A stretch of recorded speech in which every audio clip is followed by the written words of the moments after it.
তারা চায় মুখের ফুৎকার দিয়ে ইসলামের প্রদীপকে নিভিয়ে দিতে, না তারা কোশ্চেন কেন পারবে না, কারণ ইসলামের প্রদীপকে জ্বালিয়ে দিয়েছেন আমার আল্লাহ।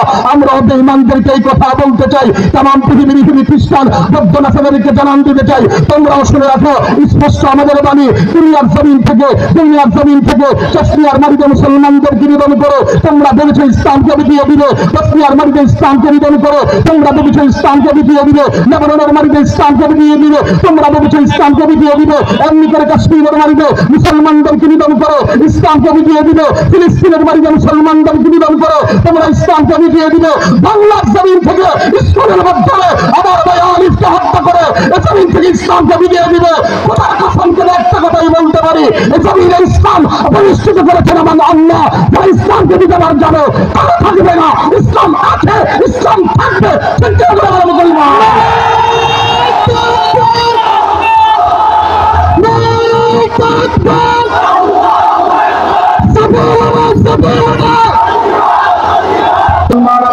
আমার বন্ধুরা, ওই বেঈমানদেরকে আমরা একটা কথা স্পষ্ট বাণী শুনিয়ে দিতে চাই, সেই কথা বিপুল হলো, যারা ইসলামকে মুছে দেওয়ার আজ চিন্তা করছো, নীল নকশা আঁকছো, ইসলামকে বিলিয়ে দেওয়ার আর স্বপ্ন দেখছো, তোমাদেরকে একটা কথাই বলতে চাই, সেই কথা বিপুল হলো, ইসলামের গোড়ায় তো সব কাঁচা নয়, ইসলামের গোড়ায় রক্ত দিয়েছে সাইয়্যিদুশ শুহাদা হযরত আমির হামজা, ইসলামের গোড়ায় রক্ত দিয়েছে রাসূলুল মালায়েকা হযরত হামজারা, ইসলামের গোড়ায় রক্ত দিয়েছে সাইফুল্লাহ হযরত খালিদ বিন ওয়ালিদ, ইসলামের গোড়ায় রক্ত দিয়েছে এভাবে করে করে হযরত আবু বকর, ইসলামের গোড়ায় রক্ত দিয়েছে হযরত আবু বকর, ইসলামের গোড়ায় রক্ত দিয়েছে হযরত ওমর। যদি একটা কথাই বলতে পারি, ইসলামকে নিশ্চিহ্ন করা সম্ভব না।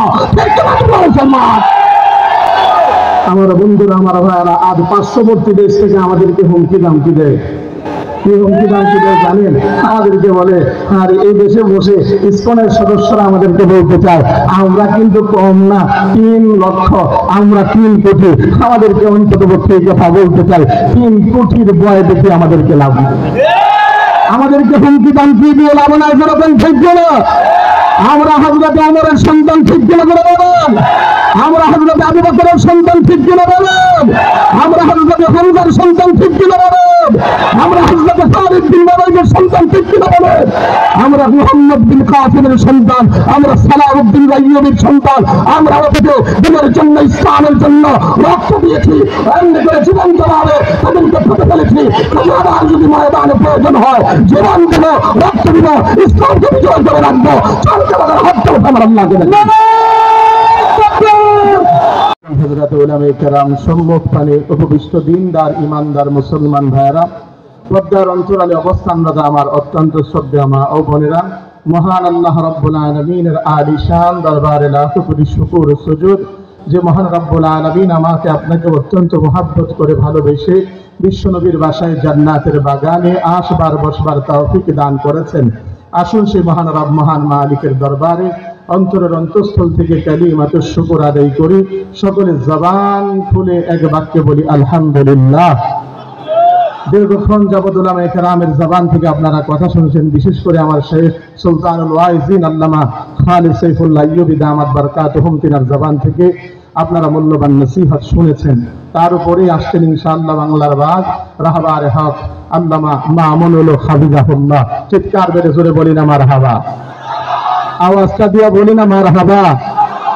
তার আগে ভাঙাচোরা কণ্ঠে কিছু কথা আপনাদের সামনে, অগোছালো কিছু কথা আপনাদের সামনে রাখতে চাই। সেই লক্ষ্যে মহাগ্রন্থ আল কোরআনের 114 খানা সূরা থেকে ছোট্ট একখান সূরা আমি আপনাদের সামনে পাঠ করেছি। মহান আল্লাহ যেন আমাকে প্রত্যেকটা কথা এই সূরার আলোকে, কোরআন সুন্নাহর আলোকে বলবার এবং এই আমলের নিয়তে শুনবার আপনাদের সকলকে তৌফিক দান করেন। জবান খুলে বলেন আমিন। আমার বন্ধুরা, আমার ভাইয়েরা, আমার আল্লাহ কোরআনে মাজিদের মধ্যে যে সূরাগুলো নাযিল করেছেন, কোন কোন আয়াত মুহকামাত, মুতাশাবিহাত, এভাবে করে করে কোন আয়াতের মধ্যে কিসসা, এভাবে কোন সূরা আমার আল্লাহ নিজের শান এবং মান বর্ণনা করার জন্য নাযিল করেছেন। যেমন সূরা ইখলাস, আর বিশেষ করে আমার আল্লাহ সূরা কাউসার নাযিল করেছেন আমার নবীর শান এবং মান বর্ণনা করার জন্য। সুবহানাল্লাহ। আমার বন্ধুরা, আমার ভাইয়েরা, এই সূরার মধ্যে কি বলেছেন আমার আল্লাহ সর্বপ্রথম জানি। আল্লাহ বলেন, ইন্না আতাইনাকাল কাউসার, হাবিব আপনাকে আমি কাউসার দিলাম, ফাসাল্লি লিরাব্বিকা ওয়ানহার, তবে আপনি আপনার রবের জন্য নামাজ পড়ুন এবং কুরবানি করুন, ইন্না শানিআকা হুয়াল আবতার। এবং আপনাকে যারা বেঈমানরা, আপনাকে যারা আবতার বলে, লেজ কাটা বলে, আপনাকে যারা নির্বংশ বলে, আসলে মূলত আপনি নির্বংশ, আপনি আবতার নন, আপনি লেজ কাটা নন। যারা বলে ওরাই হলো লেজ কাটা, ওরাই হলো আবতার। এই সূরার অনেকগুলো শান নুজুল রয়েছে, তার মধ্যে উল্লেখযোগ্য যে শান নুজুলটা হলো সেটা হলো আল্লাহর নবীর, আপনারা জানেন আমার আল্লাহ অনেকগুলো পুত্র সন্তান দিয়েছেন, অনেক কন্যা সন্তান দিয়েছেন। কন্যা সন্তানগুলোকে আমার আল্লাহ লম্বা হায়াত দিয়েছেন, পুত্র সন্তানগুলোকে আমার আল্লাহ অল্পতেই উঠে নিয়ে গিয়েছেন। যখন অল্প বয়সে উঠিয়ে নিয়ে গিয়েছেন, তখন বেঈমানগুলো হিংসাবশত আমার নবীকে এভাবে করে করে লেজ কাটা আবতার নির্বংশ বলতে লাগলো।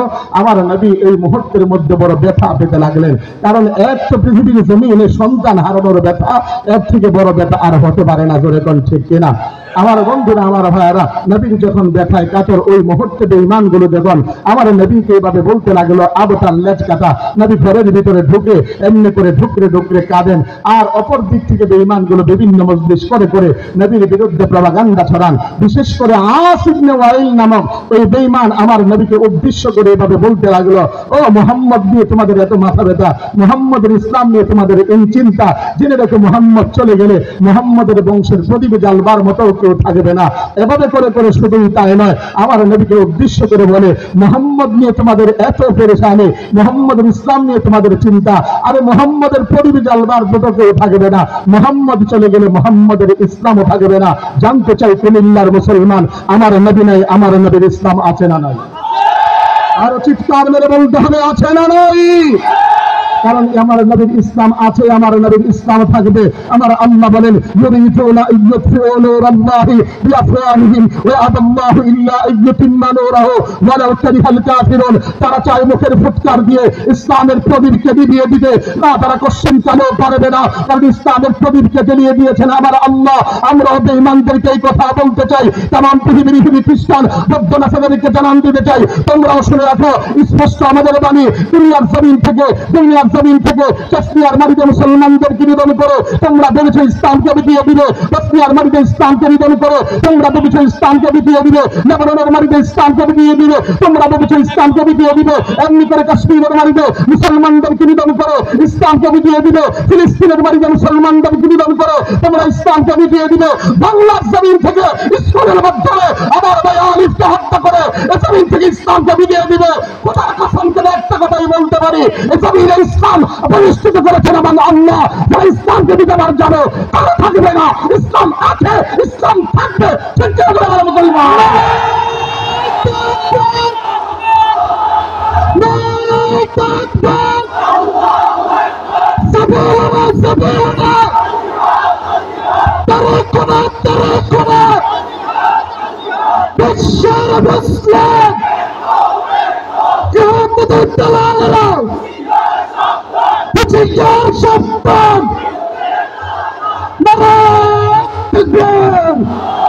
মুসলমান আমার ভাইয়েরা, আমার বন্ধুরা, ওই বেঈমানদেরকে আমরা একটা কথা স্পষ্ট বানিয়ে শুনিয়ে দিতে চাই।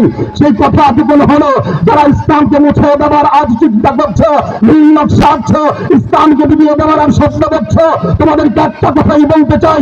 সেই কথা এতক্ষণ হলো, ইসলামের গোড়ায় তো সব কাঁচা নয়, ইসলামের গোড়ায় রক্ত দিয়েছে সাইয়্যিদুশ শুহাদা হযরত আমির হামজা, ইসলামের গোড়ায় রক্ত দিয়েছে রাসূলুল মালায়েকা হযরত হামজা, ইসলামের গোড়ায় রক্ত দিয়েছে সাইফুল্লাহ হযরত খালিদ বিন ওয়ালিদ, ইসলামের গোড়ায় রক্ত দিয়েছে এভাবে করে করে হযরত আবু বকর, ইসলামের গোড়ায় রক্ত দিয়েছে হযরত আবু বকর, ইসলামের গোড়ায় রক্ত দিয়েছে হযরত ওমর। যদি একটা কথাই বলতে পারি, ইসলামকে নিশ্চিহ্ন করা সম্ভব না। ঠিক না মুসলমান? আমার বন্ধুরা, আমার ভাইয়েরা, আজ পার্শ্ববর্তী দেশ থেকে আমাদেরকে হুমকি দামকি দেয়। কি হুমকি দামকি দেয় জানেন? আমাদেরকে বলে, আর এই দেশে বসে ইসকনের সদস্যরা আমাদেরকে বলতে চায় আমরা কিন্তু কম না, 3 লক্ষ, আমরা 3 কোটি। আমাদেরকে অন্তত পক্ষে এই কথা বলতে চাই, 3 কোটির ভয় দেখে আমাদেরকে লাভ নাই। আমাদেরকে হুমকি দামকি দিয়ে লাভ নাই। যেরকম ঠিক না, আমরা হযরত ওমরের সন্তান, ঠিক কিনা করে বলেন? আমরা হযরত আবু বকরের সন্তান, ঠিক কিনা বলেন? আমরা হযরত হামজার সন্তান, ঠিক কিনা বলেন? আমরা হযরত খালিদ বিন ওয়ালিদের সন্তান, ঠিক কিনা বলেন? আমরা মুহাম্মদ বিন কাসিমের সন্তান, আমরা সালাউদ্দিন আইয়ুবীর সন্তান, আমরা অতীতে দিনের জন্য ইসলামের জন্য রক্ত দিয়েছি, এমনি করে জীবন দেওয়াবে তাদেরকে ফেটে ফেলেছি। আবার যদি ময়দানে প্রয়োজন হয় জীবন দেব, রক্ত দিব, ইসলামকে বিজয় করে রাখবো। চলতে আমাদের হাতটা উঠে আমার আল্লাহকে দেখি।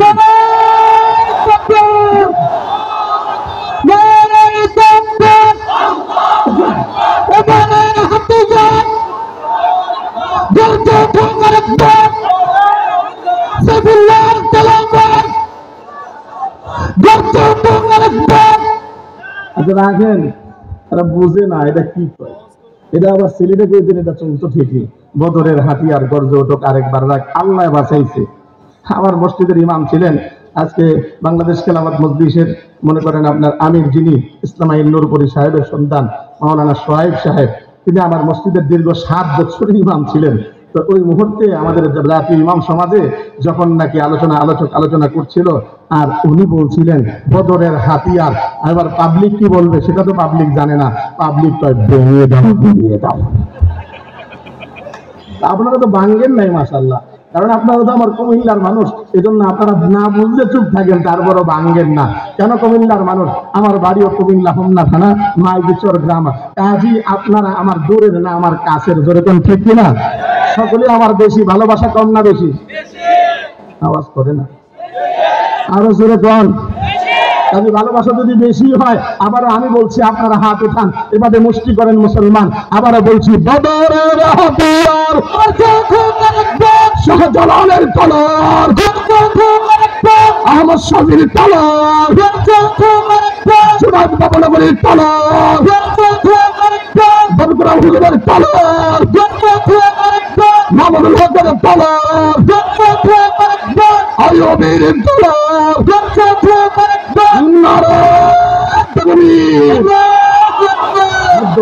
একটা কথাই বলতে চাই মুসলমান, আল্লাহু আকবরের ধ্বনির পাওয়ার আছে না নাই? আরো আস্তে কোন আছে না নাই? আর চিৎকার মেরে বলেন আছে না নাই? ও মুসলমান, আল্লাহু আকবরের ধ্বনির পাওয়ার কথা আমার আল্লাহ স্পষ্টভাবে জানান দেন সূরা আনফাল, ইন্নামাল মুমিনুনা আল্লাযীনা ইযা যুকিরাল্লাহ ওয়াজিলাত কুলুবুহুম। মুমিনের সামনে যখন আল্লাহর নাম না হয় তখন মুমিনের অন্তর বিগলিত হয়, কিন্তু বেঈমানের অন্তরের ভিতরে কম্পন সৃষ্টি হয় না। আরো জোরে, আরো চিৎকার মেরে।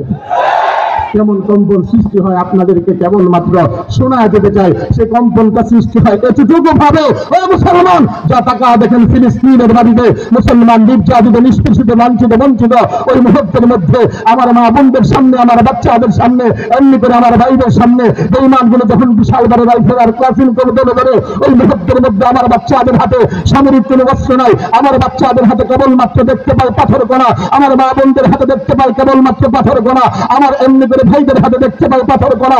পাথর কণাটা চাপ করে ধরে একটাই আওয়াজ চলে, আওয়াজটা আবার দিতে হবে, নারে তাকবীর, আল্লাহু আকবার। এতটুকু না, আমি আবারও জানতে চাই আল্লাহু আকবরের ধ্বনির পাওয়ার আছে না নাই? আরো জোরে বলতে হবে, আছে না নাই? আমার কুমিল্লার মুসলমান লক্ষ্য করে দেখেন, 2021-এর 8 ফেব্রুয়ারিতে তাম বিশ্ব জুড়ে কেবলমাত্র একটা নামের উচ্চারিত হয়েছিল, ফেসবুক, টুইটার, ইনস্টাগ্রামে, সেটা হলো আমার আল্লাহর নামের ধ্বনি। কেমন করে উচ্চারিত হয়েছিল? ও মুসলমান, তার কার কল্যাণে? কেবলমাত্র আমার একটা বোনের কল্যাণে। খেয়াল করে দেখেন, আমার একটা বোন মুস্কান বিন হোসেন, ভারতের কর্ণাটকে আমার বোন যখন কলেজের মধ্যে গিয়েছিল হিজাব পরিহিত অবস্থায়, ঠিক ওই মুহূর্তের মধ্যে বেঈমানগুলো এমনি করে ইসলামের সদস্যগুলো 25-30টা যুবক আমার বোনের চতুর্পাশকে ঘেরাও করে ওই মুহূর্তে তাদের ধর্মীয় বলি জয় ইসলামের বলে দিচ্ছিল। ওই মুহূর্তে আমার বোন একটাই আওয়াজ করে দিচ্ছিল, আওয়াজটা আবার দিতে হবে, নারে তাকবীর, আল্লাহু আকবার। বোন যখন আমার আল্লাহর নামের ধ্বনি তুলে ধরেছিল, আমরা দেখতে পেয়েছি মুহূর্তের মধ্যে বেঈমানদের প্রায় 25 থেকে 30টা যুবকের মুখ বন্ধ হয়ে গিয়েছিল। যেরকম ঠিক কিনা? আরো জোরে বলেন ঠিক কিনা? যারা দেখেন নাই বাসায় যায় নতুন করে দেখেন আল্লাহু আকবরের ধ্বনি ফেসবুক, টুইটারে। ও মুসলমান, শুধু তাই নয়, আপনাদের কাছে কেমন করে বলবো, বোনকে উত্তর প্রশ্ন করা হয়েছিল, বোন জানতে চাই 25 থেকে 30টা যুবক তোর চতুর্পাশে দাঁড়ানো, তোর ওই মুহূর্তের মধ্যে কি ভয় থাকে নাই? তোর মাটিকে আতঙ্ক বিরাজ করে নাই? বোন উত্তর করে বলেছে, শোনো, 25 থেকে 30টা যুবক আমার চতুর্পাশে দাঁড়াবে, আমার মাঝে ভয় লাগবে না, আমার মধ্যে আতঙ্ক বিরাজ করবে না। অবশ্যই করেছিল। আমার ওই মুহূর্তে আমার পাশে আমার ভাই ছিল না, আমার পাশে আমার বাবা ছিল না, আমার পাশে আমার বোন ছিল না, আমার পাশে আমার কোনো আত্মীয় স্বজন ছিল না, আমি বড় অসহায় ছিলাম। পরক্ষণে মনে হলো পৃথিবীর বুকে আমার পাশে কেউ না থাকলেও আছেন তিনি কে? সবার হাত উঠলো না, একটু হাতটা উঠায় চিৎকার মেরে বলেন, জবান করে বলেন কে কে কে কে কে কে কে কে? ও মুসলমান, যার পাশে আল্লাহ আছে তার কোনো ভয় আছে? কথা কোন নবী আপনারা? যার পাশে আল্লাহ আছে তার কোনো ভয় আছে? ঘোষণা কার? আল্লাহ বলেন, ওয়ালা তাহিনু ওয়ালা তাহজানু ওয়া আনতুমুল আ'লাউনা ইন কুনতুম মুমিনিন।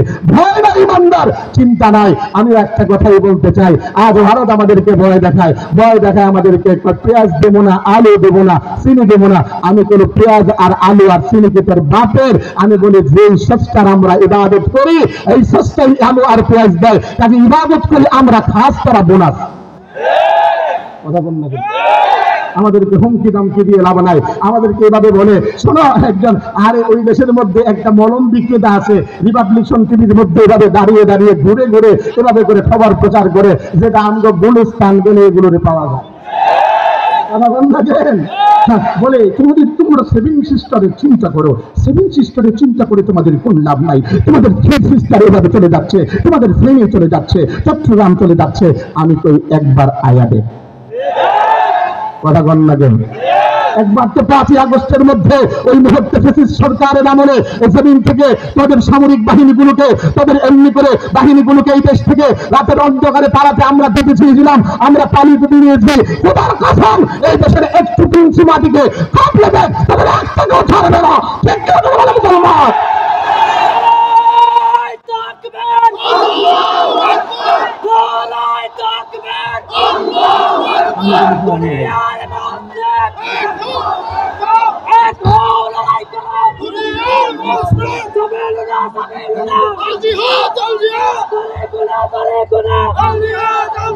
আমার বন্ধুরা, আমার ভাইয়েরা, মাশাআল্লাহ মাশাআল্লাহ, আমার ভাইদেরকে আল্লাহ হযরত ওমরের মতো কবুল করুন। আরো জোরে বলেন আমিন। যারা ভয় লাগতেছে অন্তত পক্ষে মজলিসে তারা বলছেন না। আরে আমি তো কিছুই বলতে পারি না, আমার বস আসতেছে, বস যেটা বললাম। আরে আস্তে খালি গর্জন শুনবেন, খালি আওয়াজ আর আওয়াজ হবে, মাঠটা প্রকম্পিত করবে, বেঈমানরা আজ কাঁপবে, বেঈমানরা ভয় পাবে, নাস্তিক মুরতাদরা আজ জানবে মামুনুল হক দলে যায় নাই, মামুনুল হক আছে, মামুনুল হক থাকবে, মামুনুল হকের যা এলাকা পৃথিবীর বুকে অন্য কেউ দখল করতে পারবে না। ঠিক করে বলে মুসলমান। আমার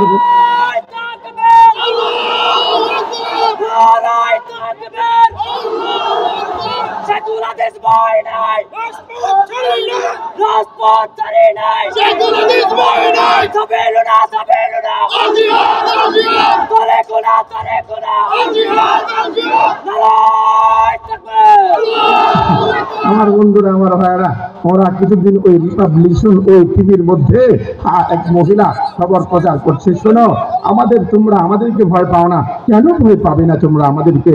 কারণ হলো আমাদের এই দেশের ভিতরে যুদ্ধ বিমান আছে অতটা, তোমরা ওই সংখ্যায় কিচ্ছু না। আমাদেরকে বলছে তোমরা ফাইটার বিমান আছে আমাদের অতটা, তোমাদের ওই তুলনায় হলো জিরো। আমাদেরকে বলছে আমাদের ট্রেনার আছে অতটা, তোমাদের ওই তুলনায় কিচ্ছু নাই। আমাদেরকে একটা কথাই বলতে চাই, ভয় দেখিয়ে লাভ নাই। ইতিহাস তালাপ করে দেখ, আমরা বদরের প্রান্তরে কেবল ছিলাম 313 জন, তোরা ছিলি 1000। জোরে আমরা উহুদের প্রান্তরে ওই মুহূর্তে আমরা ছিলাম কেবল 1000, তারা ছিল 3000। মোটার প্রান্তরে আমরা ছিলাম কেবল মাত্র 3000, তোরা ছিল ওই জায়গায় 2 লক্ষ। ওই মুহূর্তে আমরা ভয় পাই নাই, ওই মুহূর্তে আমরা ময়দানে গিয়েছি, ওই মুহূর্তে আমরা আল্লাহর উপরে তাওয়াক্কুল করেছি। আমরাও বাঙালি একটা কথাই বলতে চাই, আর যদি আল্লাহর উপরে তাওয়াক্কুল করতে পারো, ঈমানকে মজবুত করতে পারো, খোদার কসম ওই হিন্দুস্তান করো, খোদার কসম ওই নরেন্দ্র মোদী করো, এমনি করে আমেরিকা যদি আসে বাংলার বাড়িতে পা রাখতে পারবে না। মুসলমান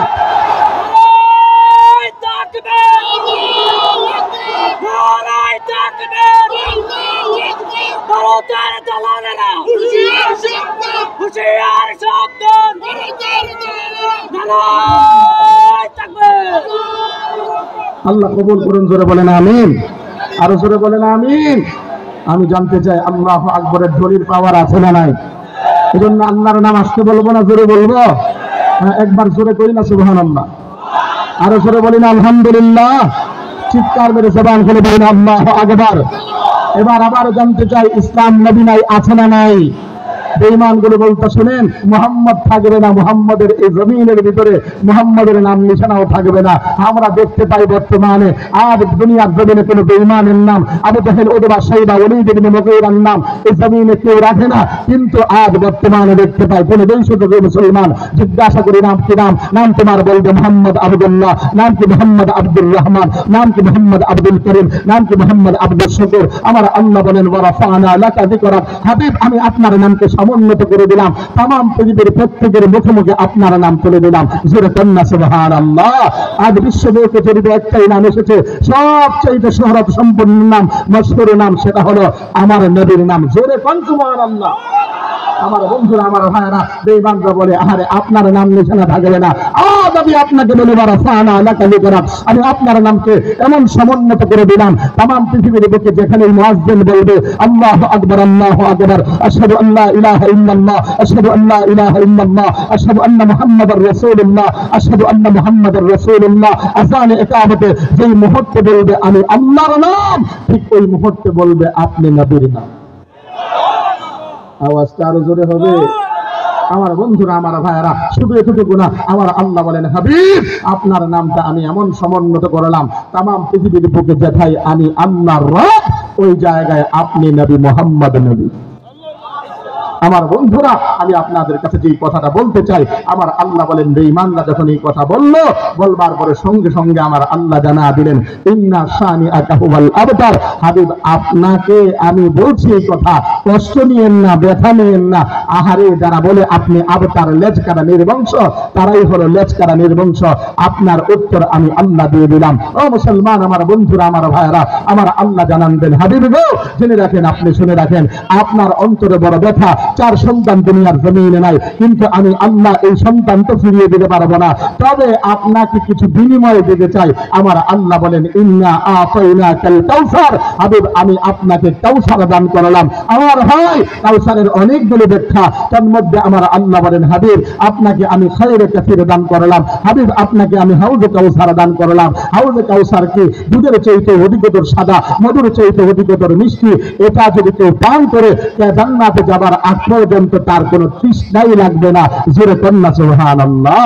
আমার বন্ধুরা, আমার ভাইয়েরা, আরেকটা ব্যাখ্যা হলো হাবিব আপনাকে আমি কাউসার দিলাম, এর অর্থ হলো আমি আপনাকে অধিকতর উম্মত দিলাম। तमाम পৃথিবীর বুকে অন্যান্য নবীদেরকে উম্মত দিয়েছি, কাউকে 2 জন, কাউকে 7 জন, কাউকে 100 জন, কাউকে 200 জন, কাউকে 500, কাউকে 1000, কাউকে এমনি করে 1 লাখ, কিন্তু আমি আপনাকে এত অধিক পরিমাণ উম্মত দিলাম। অতীতের নবীদের কাউকে আমি আল্লাহ এত পরিমাণ উম্মত দেই নাই। এরা মুসলমান, এজন্যই আমার আল্লাহ ওই মুহূর্তে এই বমন উম্মত আমার নবীকে জানবাদ উম্মত দান করেছেন।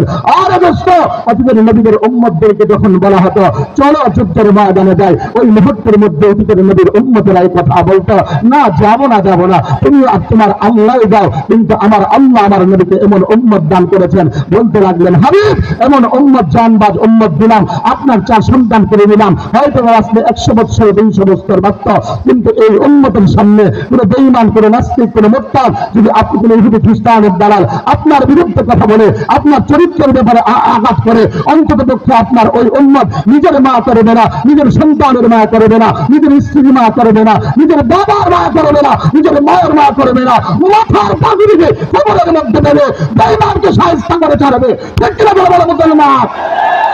এজন্য আমরা চোখে চোখে দেখতে পাই, যখনই আমার নবীর বিরুদ্ধে কোনো কথা বলে, কোনো বেঈমান কথা বলে, কোনো রাষ্ট্রনায়ক কথা বলে, কোনো মন্ত্রী কথা বলে, কেউ ছাড় দিয়ে ওই বেঈমানটার বিরুদ্ধে, কেউ ছাড় দিয়ে অন্তর্ভুক্ত চলে না, ওই ব্যক্তিকে শায়েস্তা করে ছাড়ে। জোরে কোন ঠিক কিনা?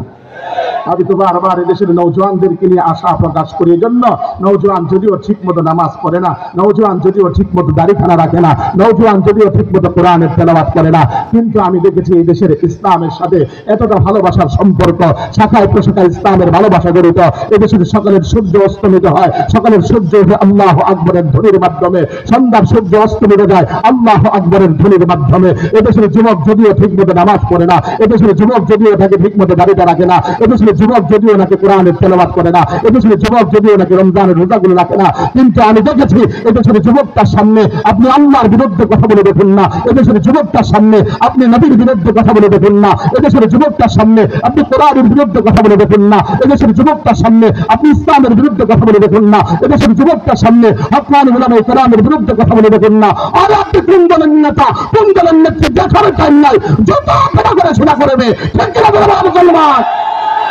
আমার বন্ধুরা, আমার ভাইয়ারা, এই জন্য আমি এই দেশের নিয়ে আশা করি এই দেশ ইনশাআল্লাহ ভবিষ্যৎ দেশ হবে ইসলামের বাংলাদেশ। আরো জোরে, এই দেশ হবে কোরআনের বাংলাদেশ। চান তারা হাত উঠান। হ্যাঁ হ্যাঁ হ্যাঁ, তাকবীর হবে একটা। নারায়ে তাকবীর। আগামীর বাংলাদেশ ইসলামী খেলাফত, আগামীর বাংলাদেশ ইসলামী খেলাফত। নারায়ে তাকবীর। ও মুসলমান, আমার বন্ধুরা, আমার ভাইয়ারা, আমি এই জন্য বারবার একটা কথাই বলি, গালি দাও আমাকে অসুবিধা নাই, আমি মেনে নিব। গালি দাও আমার বাবাকে অসুবিধা নাই, আমি মেনে নিব। গালি দাও আমার মাকে কোনো অসুবিধা নাই, আমি সমঝোতা করে নিব। গালি দাও আমার বোনকে অসুবিধা নাই, আমি অন্ততপক্ষে মেনে নিব। খোদার কসম, দু জাহানের বাদশা রাহমাতাল লিল আলামিন আমার প্রাণের স্পন্দন নবীকে গালি দিলে তার গর্দানকে আলাদা করে দেব। আমার বন্ধুরা, আমার ভাইয়ারা, আমি যে কথাটা বলতে চাই খেয়াল করে দেখেন, নবী কেমন মহাব্বত আমাদেরকে করেছেন। এর ব্যস্ত হৃদয়ের কান লাগায় শোনেন, বহু গর্জন দিয়েছেন, এবার হৃদয়ের কান লাগায় দিলটাকে নরম করেন। আর এই দুনিয়ার জমিনে আমার নবী জন্মের পর থেকে নিয়ে মৃত্যু পর্যন্ত, মৃত্যুর পর থেকে নিয়ে রওজায়ে আঠার পর্যন্ত, রওজায়ে আঠার থেকে ময়দানে মাহশর পর্যন্ত প্রতিটা মুহূর্তে আমাকে আপনাকে ভালোবেসেছেন, প্রতিটা মুহূর্তে আমাকে আপনাকে মহাব্বত করেছেন। বাল্যকালে তিনি খেলতেন না মাঠের কোনায়, উম্মতের ফিকির করতেন। আর অবশ্যই এতটুকু না, এতটুকু না, আমার নবীরা আল্লাহর কাছে এমনি করে আরশে আজিমে গেলেন।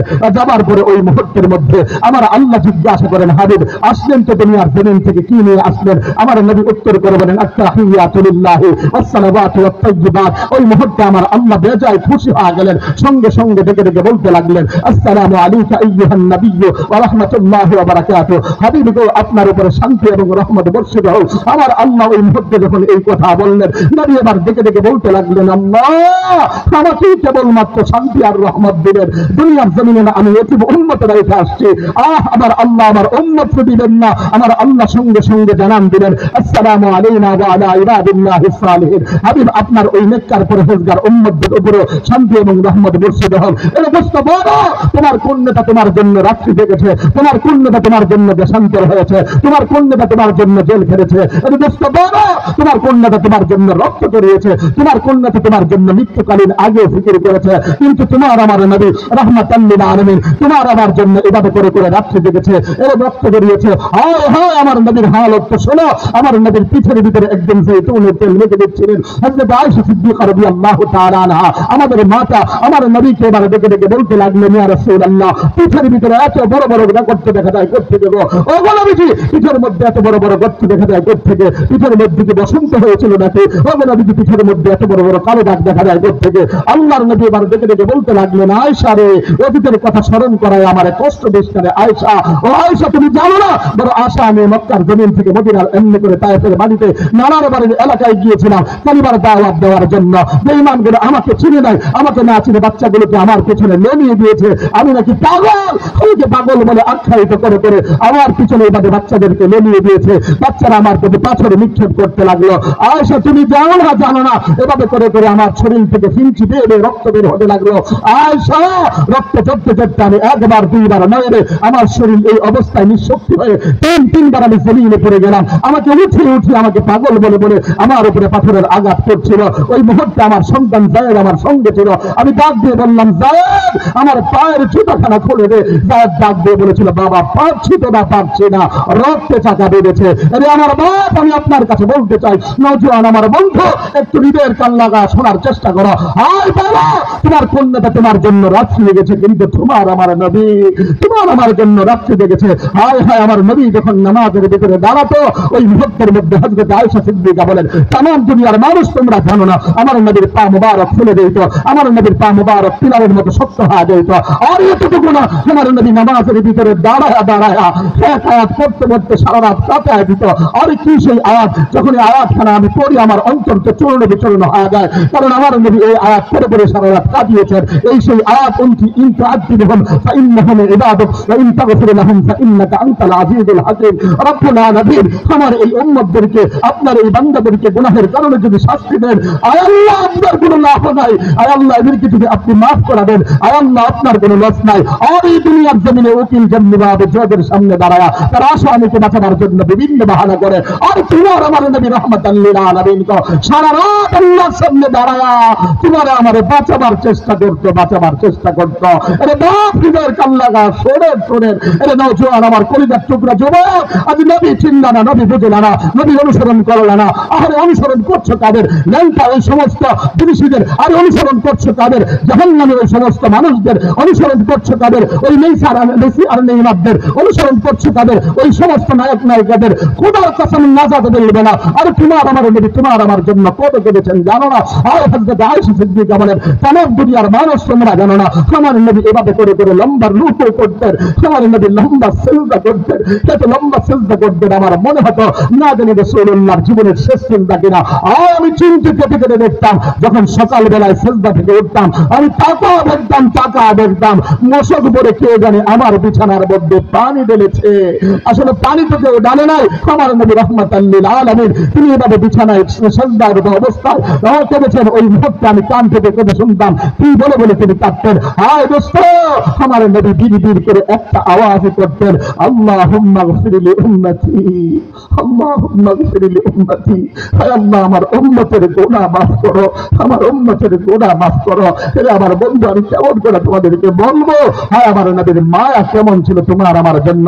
হযরত আয়েশা সিদ্দিকা রাদিয়াল্লাহু তাআলা আনহা আমার নবীকে একদিন নির্জন রজনীতে ডাক দিয়ে বলতে লাগলেন, ইয়া রাসূলুল্লাহ, নবী গো আজ তো আমার বালা, আমার জন্য একটু খাস করে দোয়া করেন না। আল্লাহর নবী ওই মুহূর্তে হাত বাড়ালেন আর বলতে লাগলেন, আল্লাহুম্মা গফির লি আয়েশা, আল্লাহ আমার আয়েশার অতীতের গুনাহ মাফ করো, ভবিষ্যতের গুনাহ মাফ করো, গোপন গুনাহ মাফ করো, প্রকাশ্য গুনাহ তুমি মাফ করো। ওই মুহূর্তের মধ্যে হযরত আয়েশা সিদ্দিকা তিনি খুশি হয়ে আল্লাহর নবীকে ডেকে ডেকে বলতে লাগলেন, আলহামদুলিল্লাহ, মাশাআল্লাহ। খুশিতে আত্মহারা হয়ে আমার নবীর কুল মুবারকের উপরে মাথাখানা এবার ঠেকিয়ে দিলেন। আল্লাহর নবী ওই মুহূর্তের মধ্যে বলতে লাগলেন, আয়েশা বড় খুশি হয়েছো নাকি, বড় আনন্দ পেয়েছো নাকি? হযরত আয়েশা সিদ্দিকা বলে, ইয়া রাসূলুল্লাহ, তার চাইতে বড় আনন্দের কি আছে গো? রাহমাতাল লিল আলামিন আমার জন্য মাগফিরাতের দোয়া করেছে। আল্লাহর নবী ওই মুহূর্তে বলেছিলেন, আয়েশা আজ আমি নবী মুহাম্মদ কেবলমাত্র আজ একটা মুহূর্তে তোমার জন্য এক বেলায় দোয়া করার কারণে তুমি এত পরিমাণ খুশি হয়ে গেলে, আর আমি মুহাম্মদ প্রতিদিন 5 ওয়াক্ত নামাজ শেষে 5 বেলায় আমি আমার গুনাহগার উম্মতের জন্য আমি মাগফিরাতের দোয়া করে থাকি। হায় বাপ, বলি তো একটু খেয়াল করেন নবীর মায়া কতটুকু ছিল আমার আপনার প্রতি। আমার বন্ধুরা, বলে তো আর শেষ করা যাবে না।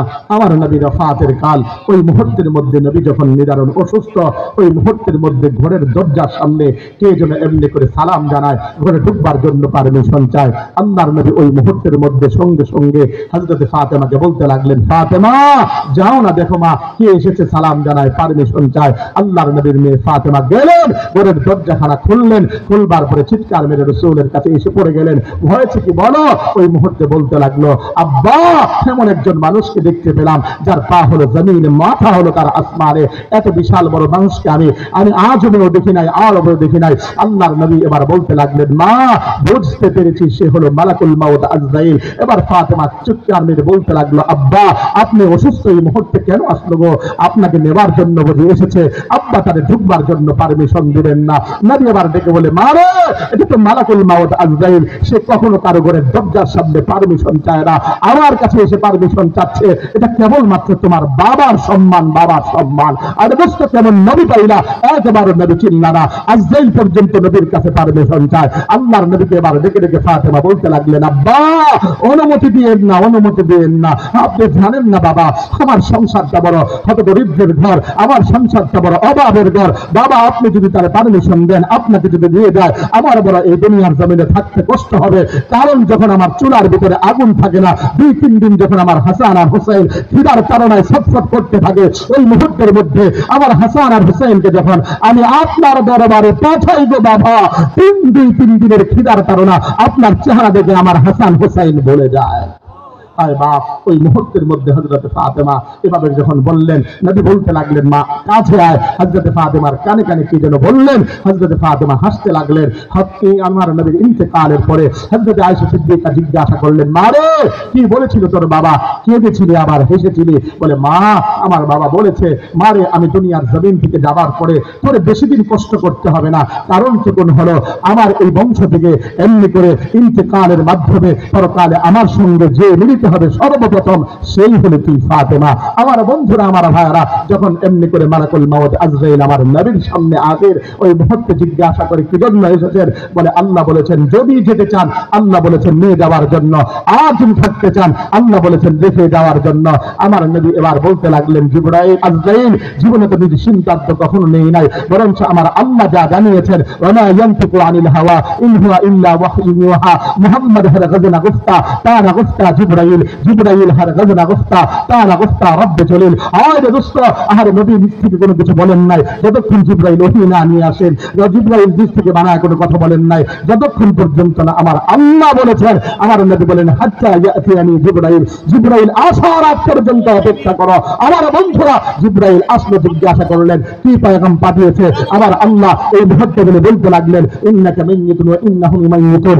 আর নবী আপনি মরণশীল, আপনার দুশমনরাও মরণশীল। আমার নবী কান্না শুরু করলেন। যখন নাকি কান্না শুরু করলেন, ওই মুহূর্তের মধ্যে জিবরাইল আমিন বলে, কাঁদেন কেন? কি জন্য কাঁদেন? দুনিয়ার সামনে তো বড় কষ্ট করেছেন, বেঈমানরা আপনাকে দেশান্তর করেছে, আপনাকে জেলে আবদ্ধ করেছে, বেঈমানরা আপনাকে আঘাতের পরে আঘাত করেছে, আপনি দুনিয়ার জমিন থেকে বিদায় হলে আমার আল্লাহ আপনার জন্য বালাখানা প্রস্তুত করে রেখে দিয়েছেন। নবী তারপরেও কাঁদেন। কাঁদেন কেন? বুঝেছি কন্যার জন্য বুঝে কাঁদেন।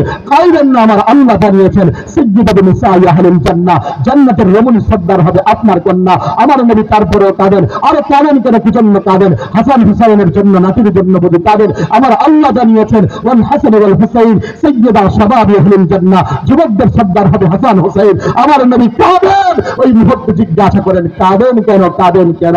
বুঝেছি তামাম জীবন বড় যাদের জন্য কেঁদেছে তাদের জন্য বুঝি কাঁদেন, আপনার উম্মতের জন্য বুঝি কাঁদেন। আমার নবী বলে, হ্যাঁ জিবরাইল, আমি আমার উম্মতের জন্যই কাঁদি। এর দুষ্করীদের কান্না গায়াত শুনে আমার নবীকে এবার বলতে লাগলেন, শুনুন, আপনি চলে গেলে আপনার উম্মতের খবর আবার এমনি করে আমার আল্লাহ আপনার কাছে পৌঁছে দিবে। ওই মুহূর্তে নবী আবার ডেকে ডেকে বলেন, জিবরাইল কোনো কষ্ট নাই, কোনো ব্যথা নাই, আমার উম্মতের খবর আবার পুষলেই আমার কাছে চলে, কিন্তু আমার বড় চিন্তা, আমার বড় পেরেশান।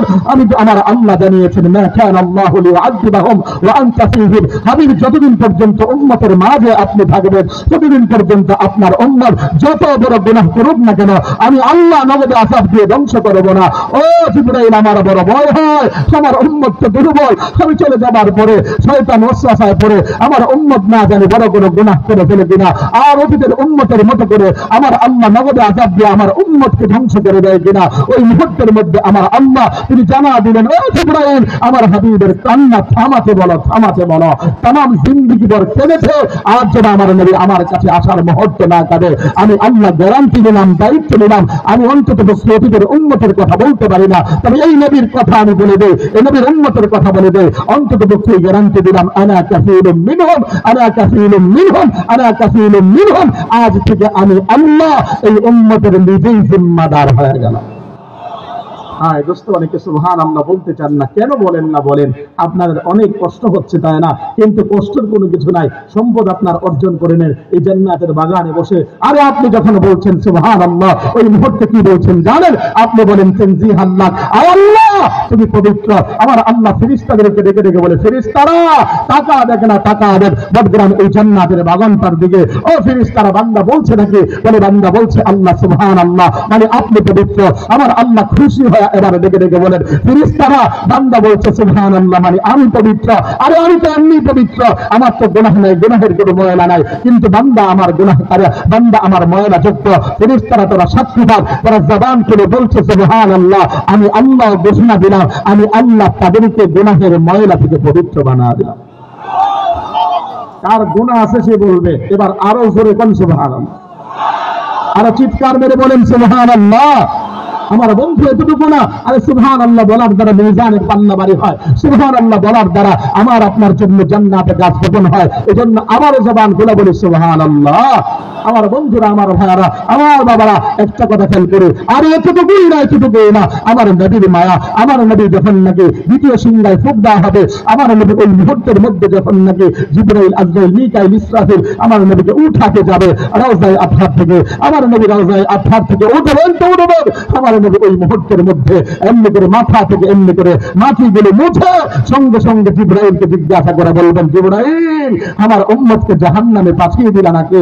আজ আমাকে উঠার জন্য আল্লাহ নাকি? ওই মুহূর্তে জিবরাইল বলবে, না গো না হাবিব, আপনাকে এখনো পর্যন্ত আপনার উম্মতকে উঠানো হয় নাই, আর এখনো পর্যন্ত কেউ উঠে নাই, আপনি সর্বপ্রথম উঠলেন। আমার আল্লাহ আমার নবীকে মাকামে মাহমুদ দিবেন, বসবেন, আমার আল্লাহ বলবেন বসেন, আমার নবী এবার ডেকে ডেকে বলবেন, আল্লাহ যদি বসে যায় গো, আমার উম্মতের জন্য মিজানের পাল্লায় দৌড়াবে কে? আমার উম্মতের জন্য এভাবে করে করে হাউজে কাউসারে দৌড়াবে কে? আমার উম্মতের জন্য এভাবে পুলসিরাতে দৌড়াবে কে? আমার উম্মতের জন্য জাহান্নামের গেটে দৌড়াবে কে? ও আল্লাহ, আমি যদি বসে যাই অন্ততপক্ষে আমার উম্মতের জন্য দৌড়ানোর কেউ থাকবে না। কাজে যতক্ষণ পর্যন্ত না উম্মতের চূড়ান্ত ফায়সালা না হবে, ততক্ষণ পর্যন্ত আমি বসবো না। জোরে কন্যা সুবহানাল্লাহ। আমার বন্ধুরা, আমার ভাইয়ারা, এজন্য ওই নবীর জন্য মায়া দিলের মধ্যে রাখার দরকার আছে না নাই? আর চিৎকার মেরে বলেন, আছে না নাই?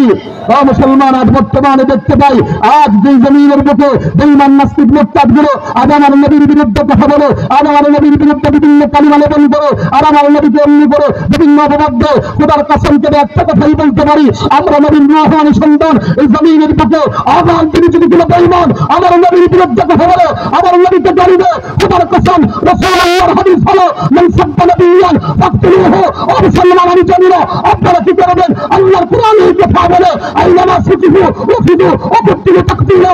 যে বেঈমান এমনি করে বিশ্বস্ত আল্লাহর নবীর বিরুদ্ধে কথা বলবে, আল্লাহর বিরুদ্ধে কথা বলবে, তাকে আমি বদ্ধ বানানো করে দেব। আপনারা যারা যারা প্রস্তুত আছেন, হাতটা উঠে আমার আল্লাহকে দেখান ইনশাআল্লাহ। নারায়ে তাকবীর, নারায়ে তাকবীর, দুনিয়ার মুসলিম এক হও, লড়াই করো, সাবিলিনা সাবিলিনা, তারিকুনা তারিকুনা, নারায়ে তাকবীর। ও মুসলমান, আমি একটা কথাই বলি, অন্ততপক্ষে বাংলার মাটিতে একটা বিচার যদি ঠিকভাবে হতো, নবীর বিরুদ্ধে বাদের বিচার, খোদার কসম এই জমিনে নবীর বিরুদ্ধে কথা বলে কেউ দাঁড়িয়ে থাকতে পারত না। সবার মুখটা খুলে না, আরো জোরে বলেন ঠিক কিনা? মুসলমান দল বদল বুঝি না, অন্তত পক্ষে আমরা একটাই আমাদের পরিচয়, আমরা মুসলমান, আমরা আমাদের এক নবীর উম্মত, আমরা এক আল্লাহর গোলাম। খোদার কসম এই জমিনে আল্লাহর বিরুদ্ধে নবীর বিরুদ্ধে কথা বলে ওই বেঈমানটাকে শায়েস্তা করব। ঠিক কিনা মুসলমান? অতীতের সরকারের আমলে আমরা দেখেছি নেত্রীর বিরুদ্ধে কথা বলে সঙ্গে সঙ্গে ট্রাইব্যুনাল গঠন করে বিচার হতো। অতীতের সরকারের আমলে আমরা দেখেছি নেতার বিরুদ্ধে কথা বলে সঙ্গে সঙ্গে ট্রাইব্যুনাল গঠন করে এই দেশের ভিতরে এমনি করে বিচার হতো। আমরাও একটা কথাই বলতে চাই, আমরা কিচ্ছু চাই না, শুধু চাই এই দেশে একটা ট্রাইব্যুনাল এমন গঠন হোক যে বেঈমান আল্লাহর বিরুদ্ধে, নবীর বিরুদ্ধে, কোরআনের বিরুদ্ধে কথা বলবে, ওই বেঈমানটাকে বাইতুল মুকাররমে প্রকাশ্য দিবালোকে ফাঁসির মঞ্চে মঞ্চায়িত করতে হবে। রাজি কারা? আল্লাহ কবুল করুন, জোরে বলেন আমিন। আরেকটা কথা আপনাদেরকে বলি, সেটা আর সূক্ষ্মভাবে এই জমিনে এমনি করে ছড়ছে, সেটা হলো আজ এই জমিনে নবীর সবচেয়ে বড় দুশমন হলো কাদিয়ানী। জোরে, আরো জোরে, আরো চিৎকার মেরে। আমার কুমিল্লার মধ্যে তার অফিস এসে পড়েছে। আমি গত কিছুদিন আগে এমনি করে নীলফামারীতে গিয়েছিলাম, যাওয়ার পরে প্রত্যন্ত অঞ্চলগুলো ঘুরে দেখেছি। এই তো 28 তারিখে আবার যাচ্ছি এমনি করে। মুগদা উলামা পরিষদের উদ্যোগে সে একটা মাদ্রাসা হয়েছে, সেই মাদ্রাসার মাহফিলে আমার বন্ধুরা, আমার ভাইয়েরা, সেখানেও যে খবরটুকু জানতে পেলাম, প্রত্যেকটা ঘরে ঘরে টাকার মাধ্যমে আর কাদিয়ানি হচ্ছে। আমি আপনাদের কাছে বলতে চাই, কাদিয়ানি মুসলমান না কাফের? আরো জোরে, কাদিয়ানি কাফের এ ব্যাপারে কোনো সন্দেহ আছে? যদি সন্দেহ থাকে ওই ব্যক্তির ঈমান থাকবে না। জোরে বলেন না কেন? আজকে আমাদেরকে অনেকে বলেন, হুজুর কাদিয়ানি নিয়ে আপনাদের এত মাথা ব্যথা কেন? আরে এরা তো নিরীহ। আমাদের এমনি করে ডক্টর ইউনূস সাহেব যখন বাংলাদেশের আমেরিকা থেকে প্রথম কদম রাখলেন, আমি জানি এই সরকারকে অনেক পছন্দ করেন, ওই মুহূর্তে তিনি সিম্পিতি দেখিয়ে এই কথা বলেছিলেন, এই দেশের ভিতরে আহমদিয়া মুসলিম জামাত যারা আছে তাদের প্রতিও তারা সংখ্যালঘু, তাদের প্রতিও খেয়াল রাখতে হবে, তাদের প্রতিও ভালো মনোনিবেশন করতে হবে। আমরা বলি কোনো সমস্যা নাই, এই জমিনে ইহুদি থাকবে সংখ্যালঘু হিসাবে, আমরা তাদের ব্যাপারে কিছু বলবো না, আমরা বলিও নাই। এদেশে খ্রিস্টান থাকবে সংখ্যালঘু হিসাবে, এই জমিনের ভিতরে অন্ততপক্ষে তাদের বিরুদ্ধে আমরা কিছু বলিনি, বলবো না। এই জমিনে হিন্দু থাকবে সংখ্যালঘু হিসাবে, আমরা তাদের বিরুদ্ধে কিছু বলিনি, বলবো না। বরঞ্চ এদের ইতিহাস তালাশ করে দেখেন, আমরা তাদের মন্দিরে পূজার সময় পাহারা দিয়েছিলাম। শুধু এতটুকু না, এই জমিনে বৌদ্ধ থাকবে সংখ্যালঘু হিসাবে, আমাদের কোনো সমস্যা নাই, আমাদের কোনো কথা নাই। এটার কাছে এই জমিনে কাদিয়ানি থাকবে, তবে কাদিয়ানি নিজ পরিচয় তারা মুসলমান না, তারা কাফের। সবার আওয়াজ নাই? ও হ্যাঁ না, হ্যাঁ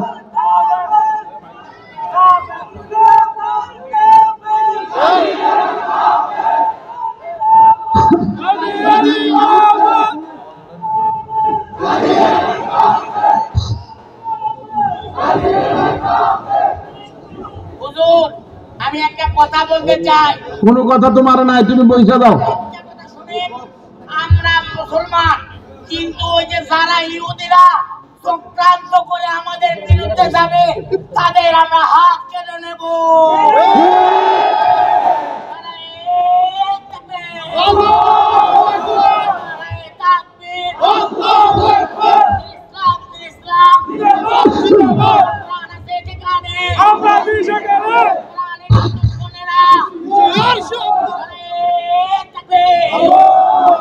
আফসোস লাগলো, অনেকে হাসলেন, অনেকের জন্য আমার আফসোস হলো।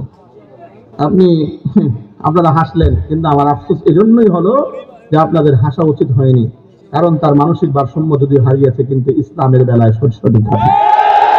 আপনি সুস্থ মস্তিষ্ক মানুষ হয়েও এই কথাটা বলতে পারলেন না, আপনি আপনার বিবেক থাকবার পরেও আপনি বলতে পারলেন না। আমি বলি আপনার ঈমানের দুর্বলতা আছে।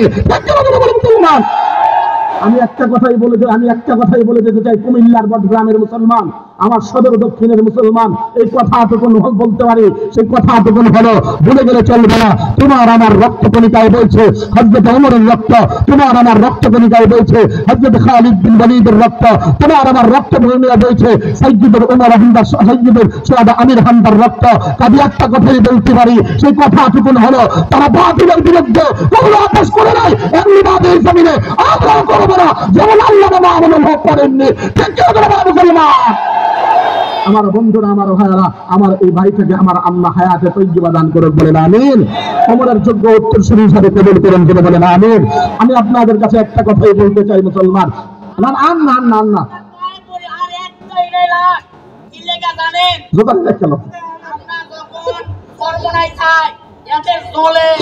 আমরা সর্বনাই খাবো, যতদিন বেঁচে থাকবো আমরা সর্বনা পীর সাহেবের মাহফিল করবো। তুমি বসো বসো বসো। আন্না মাশাআল্লাহ, নারায়ে তাকবীর। হ্যাঁ কোন আমার বন্ধুরা, আর হ্যাঁ হ্যাঁ ঠিক আছে, মাশাআল্লাহ। ও মুসলমান, হাইছেন না, হাইছেন না, আর ইমানের জজবা উঠে গেছে, না জানি বসে আইলে কি অবস্থায় আল্লাহই জানে, আমাকে লাফান শুরু করে আল্লাহই জানে। আরে আসতেছে, খালি আসতেছে, খালি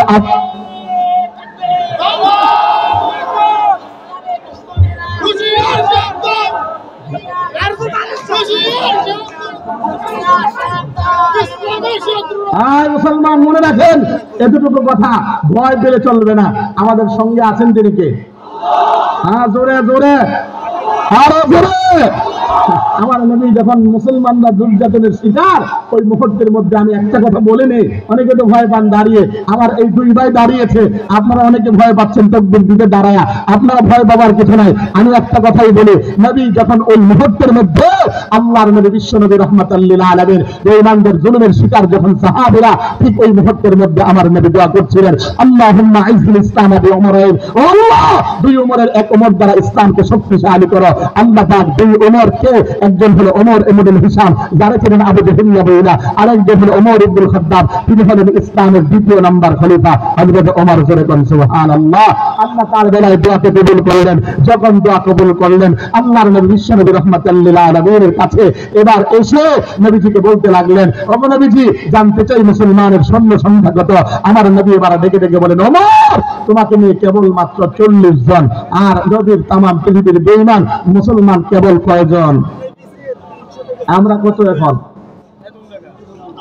200 কোটি, কিন্তু আমগরে পিটায় আমরা দৌড়াই। কথা কোন?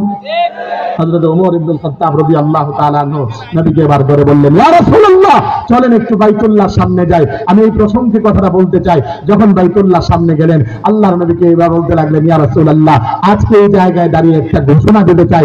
আমার নবী এবার বলে, ওমর কি ঘোষণা দিবা? আমার নবী এবার বলতে লাগলেন, নবীকে বলতে লাগলেন, ইয়া রাসূলুল্লাহ একটু ঘোষণাখানা শুনেন। ও মুসলমান, হৃদয়ের কান লাগা শুনেন, হৃদয়ের কান লাগা শুনেন। ওই মুহূর্তের মধ্যে হযরত ওমর ইবনুল খাত্তাব তরবারি থেকে উন্মুক্ত করে এবার একটা ঐতিহাসিক ভাষণ দিয়েছিলেন। ভাষণটাকে আমি আপনাদের সামনে দেব। তাকবীর দিতে পারবেন? এই পাগলার মতো দাঁড়ায় দিতে পারবেন?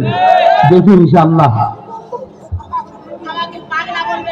আমার ভাই, আমার ভাই, আমার ভাই আশেক, তুমি আল্লাহর আশেক, আল্লাহর পাগল।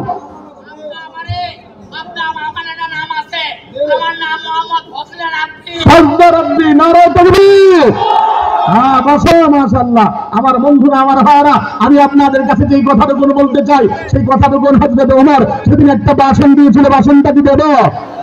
হ্যাঁ মুসলমান, আমি আপনাদের কাছে বলি, হযরত ওমর সেদিন বলেছিলেন, ও মক্কার কাফের মুশরিকরা, তোমরা ভালো করে শোনো, আমি খাদ্দামের ছেলে ওমর ঘোষণা করছি, কেউ যদি তার মায়ের কোলকে খালি করতে চাও, কেউ যদি তার স্ত্রীকে বিধবা করতে চাও, কেউ যদি তার মায়ের সন্তানকে বিধবা করতে চাও, আসো ইসলামের কাজে বাধা দাও, আসো আমার নবীর গায়ে আঘাত করো, আসো আযানকে বন্ধ করার চেষ্টা করো, আসো পর্দাকে ফেরার চেষ্টা করো, আমি আলোচনার গদ্দানকে আলাদা করে দিব। মুসলিমদের মুসলমান আজ বাংলার বাড়িতে বড় গোবিন্দ নয়, কিন্তু বড় গোবিন্দের পেটার তারা রয়ে গিয়েছে। তারা বাংলার জমিন থেকে ইসলামকে মিটিয়ে দিবার চায়, তারা বাংলার জমিন থেকে ইসলাম শিক্ষাকে বন্ধ করবার চায়, তারা বাংলার জমিন থেকে আযানকে বন্ধ করবার চায়। তাদের বিরুদ্ধে যদি আমাদের রহমানের হক আল্লামা মুহিউদ্দিন বাবি নগরী, তাদের বিরুদ্ধে যদি আমাদের এবাদি নুরুল হক বাদুল্লাহ নজর, তাদের বিরুদ্ধে যদি আল্লামা মামুনুল হক, তাদের বিরুদ্ধে যদি আল্লামা সুলতানুল আইবি, আলী সাইফুল্লাহ আইয়ুবী, আল্লামা হাসান জামিল, আল্লামা আব্দুল বাসিত খান, ডাক দে বুকের চাঁদা রক্ত দিয়ে তাদেরকে প্রতিহত করতে প্রস্তুত করা গেলা হত্যা উঠায় আল্লাহকে দেখা।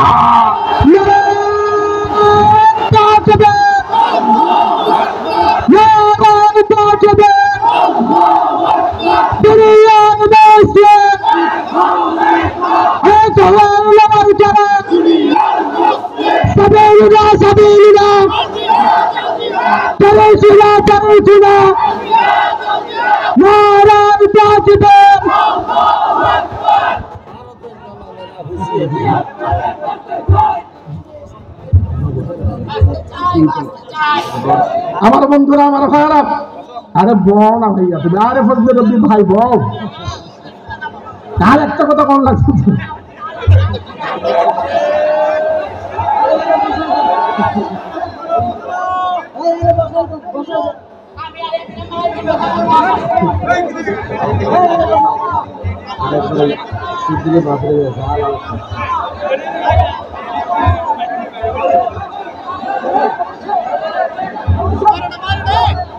হ্যাঁ আপনারা বসেন, বসেন বসেন বসেন বসেন, হ্যাঁ বসেন বসেন, বসে যান। হাই জালালি আসেনি উনি? এখন আছে উনি? আরে নাই নাই, দান দিয়ে পড়াইছে, ঠিক কিনা বলে বলেন, আর বছরে বলেন ঠিক কিনা? আমরা একটা কথাই বলতে চাই, ফ্যাসিস্ট বিদায় হয়েছে, এদেশে দ্বন্দ্ব বিবাদীরা বিদায় হয়েছে। মুসলমান হ্যাঁ, হাজার বাবার চক্রকারীরা এই জমিন থেকে বানিয়েছে, যিনি নাকি এই জমিনের ভিতরে সংসদে দাঁড়া এমনি করে গান গায়ে আমার প্রধানমন্ত্রীকে খুশি করত, আর এমনি করে তিনার দেশ সিংগাইদের ওই জমিনের ভিতরে যখন নাকি ওই মুহূর্তের মধ্যে তিনি এভাবে মধুর মেলা বসা বিভিন্ন আউল আর বাউল আর ফাউলদেরকে দিয়া গান করাইতো। আহারে যেই জমিনের ভিতরে আল্লামা সুলতানুল ওয়াইসিনের জন্য এমন ব্যক্তিকে তার ওয়াজকে নিষিদ্ধ করত, ওই জমিনের ভিতরে শতবার তাকে ধারণ করেছে। আমরা একটা কথাই বলতে চাই, তিনি যখন পথ পেয়েছেন তখন বলতেছিলেন আমাকে ক্ষমা করে দাও। আমরা কথা বলতে চাই, তোমার ক্ষমা বাংলার জমিনে হবে না। ঠিক কিনা? তোমরা যারা আউল ফাউল আর বাউল এই জমিনটাকে নষ্ট করেছ, হক্কানি উলামায়ে কেরামের বিরুদ্ধে বিদ্বেষ ছড়িয়েছ, এই জমিনের দিকে তোমাদের বিচার হবে। ঠিক কিনা বলেন? আমার বন্ধুরা, আমার ভাইয়ারা, আমি আপনাদের কাছে যে কথাটুকুন বলতে চাই, সেই কথাটুকুন হলো আমার নবী আমাদেরকে মহব্বত করেছেন। পরিণাম করে এই জমিনে যারা ইহুদি খ্রিস্টান বৌদ্ধ নাসারা তাদের বিরুদ্ধে আছে, কাদিনীদের বিরুদ্ধে সোচ্চার হতে হবে। কাদিনীরা স্বাভাবিক কোনো কার্যক্রম নয়, তারা ক্রমান্বয়ে কার্যক্রম চালাচ্ছেন এই জমিনের ভিতরে। অন্ততপক্ষে তারা এভাবে করে এই জমিনটাকে নষ্ট করছেন। ও মুসলমান, এমনি আমরা বলি না তারা কাফের। কোরআনের দলিল হলো কোরআনে কারীমের 99 আয়াত দ্বারা সাব্যস্ত আমার নবী এভাবে শেষ নবী। এমনি করে হাদিসের 216খানা, প্রত্যেকটা হাদিস আপনাদেরকে পড়ে শোনাবার সময় নাই।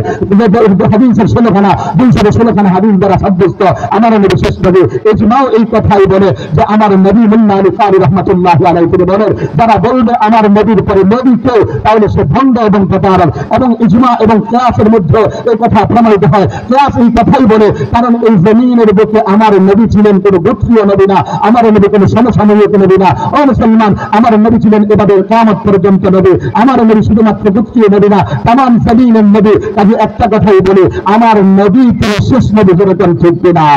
আমার আল্লাহ এভাবে করেন, বলেন মা কানা মুহাম্মাদুন আবা আহাদিন মিন রিজালিকুম ওয়ালাকিন রাসূলুল্লাহি ওয়া খাতামান নাবিয়্যিন। এই আয়াত দ্বারা সাব্যস্ত হয় আমার নবী রসুল নবী। আমার নবী বলেন আনা খাতামান নবী লা নাবিয়্যা বাদি। উম্মত জেনে রাখো আমি নবী, আমার পরে আর কোনো নবী নাই। আমার নবী বলেন উম্মত নবী আপনার একখানা দেয়াল আমার আল্লাহ বানিয়েছেন, ওই দেয়ালের মধ্যে একটা ইটকে আপনি মেরে রেখেছেন। আমি রাসূলুল্লাহ আসবার পরে ওই ইটকে আমার আল্লাহ পূর্ণ করে দিয়েছেন। ও আমার মুসলমান, আমরা একটা কথাই বলতে চাই, 2013 সালে এটা 12-13 দফার একটা দফা এটাই ছিল, এই জমিনের বুকে কাদিরদেরকে মুসলিম ঘোষণা করা। ওই মুহূর্তে এই জমিনে কাদিরদেরকে মুসলিম ঘোষণা করা হয় নাই, বরঞ্চ আশিক রাসূলদের ব্যক্তি গুলি করে চর্চা করেছে রাতের অন্ধকারে। ও মুসলমান, আমি একটা কথাই বলতে চাই, কেন কাফের ঘোষণা করা হবে না? 1974 সালে 120টা দেশ মিলে সৌদি আরবের মাটিতে তাদের মতো দর্শককে অ্যানালাইসিস করে তাদেরকে কাফের ঘোষণা করা হয়েছিল 74 সাল থেকে। কেন বাংলার জমিনে হবে না?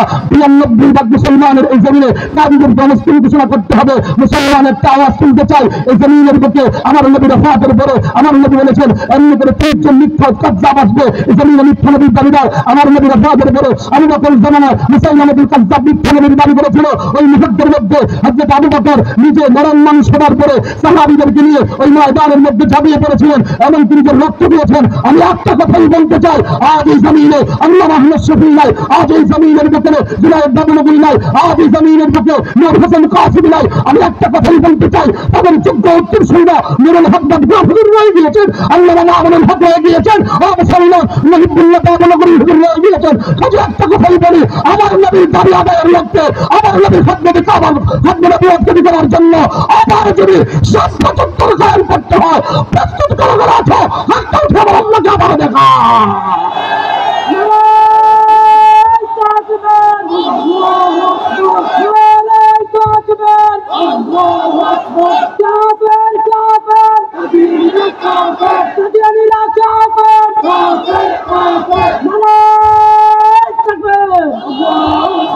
নবীরে ভালোবাসেন কারা কারা? আতুনা নাড়া দেন, নাড়া দেন।